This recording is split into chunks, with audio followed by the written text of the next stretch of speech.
Hello everyone, myself Armi Malik and I am working as an assistant professor in Metro College of Pharmacy, Knowledge Park, Greater Noida. From today, I'm going to start a video series in biochemistry, carbohydrate metabolism. In this video series, we will discuss about various metabolic pathways like glycolysis, gluconeogenesis, glycogenolysis, HMP shunt, TCA cycles. These are the various metabolic pathways we will discuss. So in today's video, I'm going to start with glycolysis because it is the first step in carbohydrate metabolism. Glycolysis. Okay, so I wanna make it one thing very clear that before studying glycolysis, we should have some basic knowledge about biomolecules. Biomolecules के बारे में हमें कुछ चीजें मालूम होनी चाहिए, तभी आप इन सब रिएक्शंस को ज़्यादा अच्छे से समझ पाओगे। तो जो हम ग्लाइकोलिसिस पाथवे पढ़ेंगे, इसको हम थोड़ा डिटेल स्टडी करेंगे। वेरियस स्टेप्स में क्या चीज़ें हो रही है हम इनमें डिटेल में डिस्कस करेंगे, ठीक है।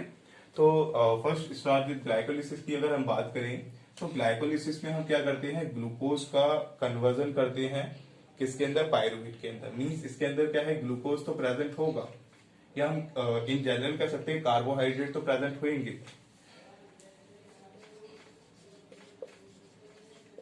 बट कार्बोहाइड्रेट के साथ और क्या प्रेजेंट है वहां पे, हमारे एंजाइम्स, वेरियस एंजाइम्स। हेक्सोकाइनेज हो गया आपका, एंड आपका आइसोमेरेज एंजाइम हो गया, एंड आपके म्यूटेज वेरियस एंजाइम प्रेजेंट है, and we will discuss it in this video. Enzymes, there are coenzymes also, and there are some nucleic acid, or we can say nucleotides like ATP. Okay. So in glycolysis we will discuss about carbohydrate metabolism, but before carbohydrate metabolism, or we can say glucose metabolism, we should know about these things. What are enzymes, how they interact, what are coenzymes, how they interact, and what are nucleotide and how they interact in our carbohydrate metabolism. अगर suppose मैं बात करूं कि glucose को convert करना है glucose 6 phosphate के अंदर, which is the first step in glycolysis. But अगर हम बात करें तो सपोज अगर हम स्टार्टिंग से बात करते हैं, सपोज मेरी बॉडी के अंदर जो है, मैं अगर फूड कोई भी खाना खाया मैंने, तो मेरी बॉडी के अंदर क्या होता है कि वो फूड पार्टिकल्स जो है ब्रेक डाउन होते हैं। सपोज अगर बात करें ग्लूकोज की, तो ग्लूकोज क्या हुआ कि मेरी बॉडी के अंदर एब्जॉर्ब हुआ, ब्लड के अंदर आ गया, बट उस ब्लड के अंदर जो ग्लूकोज प्रेजेंट है उसको हमें कहाँ पे भेजना है, सेल के अंदर भेजना है। Because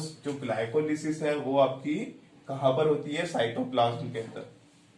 it occurs in cytoplasm. अब देखो साइटोप्लाज्म, ठीक है।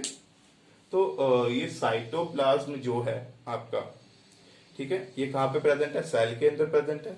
अब आपका ग्लूकोज सेल के बाहर प्रेजेंट है, तो इस ग्लूकोज को सेल के अंदर भी कौन लेके जाएगा, आपका एक एंजाइम लेकर जाएगा, ठीक है। वो एंजाइम क्या कर रहा है, आपके जो ग्लूकोज आपका सेल के जो ब्लड के अंदर प्रेजेंट था उसको आपको सेल के अंदर ट्रांसफर कर रहा है, ठीक है। तो आपके एंजाइम्स जो है काफी इंपॉर्टेंट रोल प्ले करते हैं, डिफरेंट डिफरेंट रिएक्शन में उनका डिफरेंट डिफरेंट रोल होता है, एंड इन ग्लाइकोलिसिस आपके एंजाइम्स का काफी इंपॉर्टेंट रोल है। बट वहीं हम बात करें कोएंजाइम्स की, तो कोएंजाइम्स क्या होते हैं, जो हमारे एंजाइम्स की हेल्प करते हैं या एंजाइम की एक्टिविटी को इंक्रीज करती हैं, ठीक है। देन अगर हम कोएंजाइम की बात करें तो आपने मैग्नीशियम आयन भी देखोगे, ठीक है। जब हमारा एटीपी एडीपी के अंदर कन्वर्ट होता है, एटीपी आपने कुछ इस तरीके से रिएक्शन देखी होगी, एटीपी जो है आपका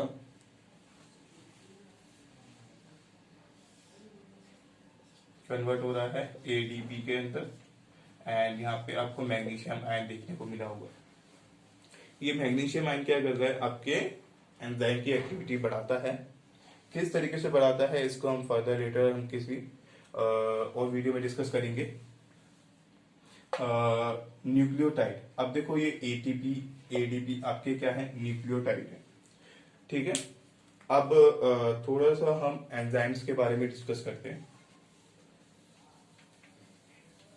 देखो आपकी बॉडी के अंदर जो है डिफरेंट डिफरेंट एंजाइम्स हैं। कौन कौन से हैं? सपोज अगर हम फर्स्ट स्टेप की बात करें, फर्स्ट स्टेप जो है आपका, जब ग्लूकोज कन्वर्ट होता है ग्लूकोज 6 फॉस्फेट के अंदर, बट उससे पहले भी आपका एक एंजाइम यूज होता है। कौन सा एंजाइम? ट्रांसलोकेज। अगर हम बात करें एंजाइम्स की, तो फर्स्ट एंजाइम कौन सा होता है आपका? ट्रांसलोकेज। ये ट्रांसलोकेज एंजाइम क्या करता है? आपका ट्रांसफर करता है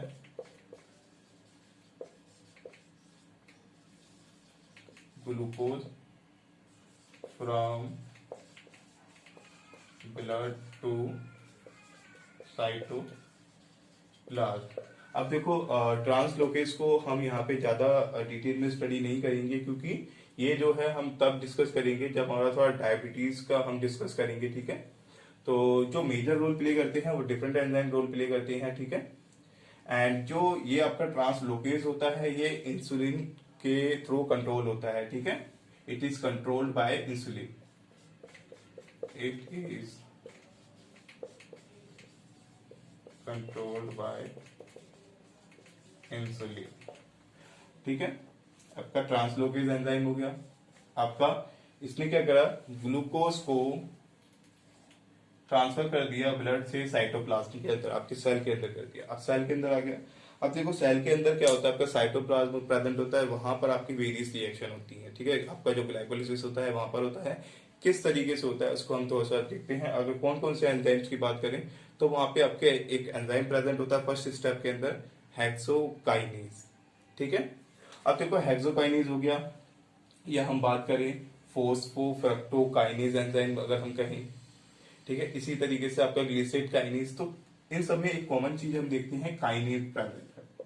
अगर हम काइनेज की बात करें, तो काइनेज क्या होते हैं? काइनेज ऐसे एंजाइम होते हैं जो आपके फोस्फेट ग्रुप को, या इनऑर्गेनिक, आपने मोस्ट ऑफ द टाइम ये देखा होगा, ठीक है, पीआई से डिनोट करते हैं, मीन्स इनऑर्गेनिक फोस्फेट होता है, ठीक है। ये इनऑर्गेनिक फोस्फेट आपका कहां से मिलता है? हमें इन न्यूक्लियोटाइड से मिलता है। एटीपी, एडीपी, एनएडी वगैरह डिफरेंट डिफरेंट जो है आपके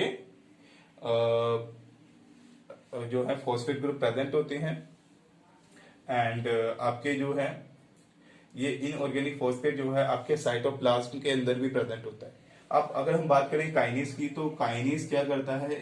इन फॉस्फेट या इनऑर्गेनिक फॉस्फेट ग्रुप को ट्रांसफर करता है हाई एनर्जी मॉलिक्यूल से लो एनर्जी मॉलिक्यूल में। तो सपोज एटीपी जो है हमारा, अगर हम फर्स्ट स्टेप की बात करते हैं, फर्स्ट स्टेप में क्या होता है हमारा, कि जो ग्लूकोज है वो किस में कन्वर्ट होता है? ग्लूकोज 6 फॉस्फेट के अंदर। उसके अंदर फॉस्फेट ग्रुप का एडिशन हो रहा है। कहां से हो रहा है? एटीपी से हो रहा है। ये एटीपी क्या करता है आपका? उसको एनर्जी प्रोवाइड करता है। सपोज जस्ट हम अगर रिएक्शन समझें, तो यहाँ पे सपोज ग्लूकोज है आपका, ठीक है, ये ग्लूकोज 6 फॉस्फेट में कन्वर्ट हो जाता है, ठीक है। अब यहाँ पे जो है आपका ये एटीपी कन्वर्ट होता है एडीपी के अंदर। यहाँ से फॉस्फेट ग्रुप टूट जाता है मैग्नीशियम आयन की प्रेजेंस में। यहाँ पे आपका एंजाइम काम करता है काइनेज, बट वो पर स्पेसिफिकली हेक्सोकाइनेज होता है, ठीक है। अब देखो यहाँ पे एटीपी टूट रहा है, यहाँ पे 3 एटीपी थे, तो मतलब 3 फॉस्फेट ग्रुप थे, एटीपी, ठीक है, यहाँ पे 2 है, मीन्स यहाँ से एक फॉस्फेट ग्रुप निकला। एटीपी कैसा है? हाई एनर्जी मॉलिक्यूल है, ठीक है। आप सभी टाइप्स ऑफ बॉन्ड्स में अगर हम देखें एंजाइम्स के अंदर, तो फॉस्फेट ग्रुप जो है हाई एनर्जी बॉन्ड होता है, और एटीपी के पास 3 फॉस्फेट ग्रुप होते हैं, जिसकी वजह से जो है वो हाई एनर्जी मॉलिक्यूल होता है। ये क्या करता है? काइनेज एंजाइम इस फॉस्फेट ग्रुप को ट्रांसफर करता है ग्लूकोज पे, ठीक है। तो काइनेज क्या कर रहा है? फॉस्फेट ग्रुप का ट्रांसफर कर रहा है, transfer of phosphate into transfer of phosphate into from from high energy to lower energy. Okay, and then हम देखते हैं कि इसके अंदर जो है आपके आइसोमेरिक एंजाइम प्रेजेंट होता है। ठीक है, फोस्फो ग्लूकोज आइसोमेरेज एंजाइम हो गया। ठीक है, तो ये आइसोमेरेज क्या करता है, आइसोमराइजेशन करता है। ठीक है, अब ये आइसोमराइजेशन अगर हम बात करें सेकंड स्टेप में क्या होता है, हमारा जो ग्लूकोज 6 फॉस्फेट होता है वो किस में कन्वर्ट होता है, फ्रक्टोज 6 फॉस्फेट के अंदर। ग्लूकोज और फ्रक्टोज आपस में एक दूसरे के आइसोमर्स होते हैं, ये एक दूसरे के एल्डोज और कीटोज आइसोमर्स होते हैं। तो ये क्या करता है, आपका आइसोमेरेज एंजाइम इस ग्लूकोज को, जो कि हमारा एल्डिहाइड प्रेजेंट होता है जिसमें, उस एल्डोज को कन्वर्ट करता है कीटोज के अंदर, यानी कीटोन ग्रुप जिसमें प्रेजेंट होगा मींस फ्रक्टोज के अंदर। ठीक है, तो एल्डिहाइड को कीटोन के अंदर कन्वर्ट कर रहा है, ग्लूकोज को फ्रक्टोज के अंदर कन्वर्ट कर रहा है। ठीक है, तो ये कौन कर रहा है, आइसोमेरेज एंजाइम कर रहा है। ठीक है, नेक्स्ट एंजाइम जो है आपका फ्रक्टोज के बाद जो है हमारा एक एंजाइम होता है एल्डोलेज।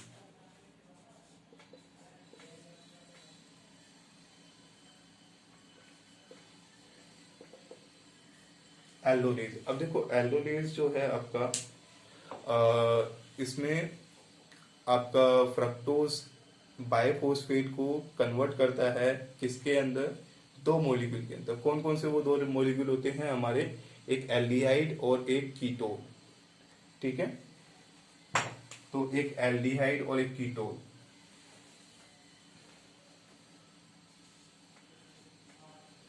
इसको हम इस तरीके से लिख सकते हैं, convert into two molecule। ये दो मॉलिक्यूल्स कौन से होंगे हमारे, convert into two molecules aldehyde and ketone, aldehyde and ketone.